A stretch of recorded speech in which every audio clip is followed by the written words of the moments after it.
ఇది బాగా పట్టిండు రేవంత్ రెడ్డి. పట్టి time to time, time to time అన్నా అవసరం లేకపోయినా సరే ఆయన సంపాదించింది కాదుగా. ప్రజల సొమ్ము గదా! పొటెన్షియల్ స్టేట్ గదా! తెలంగాణ స్టేట్ అనేది. వస్తున్నాయి.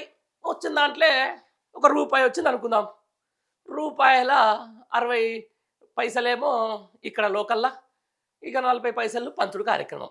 అందులో ఈయన గాడ్ ఫాదర్ ఒక ఆయన కేసీ వేణుగోపాల్ గావచ్చు, ఆ తర్వాత అధిష్టానం గావచ్చు, ఏఐసీసీ గావచ్చు, ఖర్గేలు గావచ్చు, ఇక ఆ ఖర్గేలు, ఈ ఖర్గేలు గావచ్చు. ఇక అదంతా అయిపోయింది. ఇప్పుడు కేరళ ఎలక్షన్‌లు. ఇక కేరళ ఎలక్షన్‌లో ఇప్పుడు తెలంగాణ సొమ్ము ఇప్పుడు ఏది భూదాన్లో గుంజుకున్న పైసలు, ఇప్పుడు మధు పార్క్ రిడ్జ్‌లో గుంజుకోబోతున్నటువంటి అపార్ట్మెంట్ కూలగొట్టిన తర్వాత ఆ పైసలు, ఆ తర్వాత ఇప్పుడు గాంధీ పార్క్ అని చెప్పేసి ఏదో గాంధీ సరోవర్ అని చెప్పేసి ఏదో విగ్రహం కడుతున్నారు. అది 5,000 కోట్లు అంటుర్రు, 80 కోట్ల లోపే అంటుర్రు. అసలు చెప్తారా క్లారిటీ లేనిది. దాని మీద వచ్చే పైసలు. ఇక ఇప్పుడు ఈ రైతు బంధు మిగిలిచ్చిర్రు కదా! రైతు భరోసా మిగిలిచ్చిర్రు కదా! మరి దాని నుంచి కొన్ని పైసలు దాని అంటే వేరే దిక్కు మలచాలి.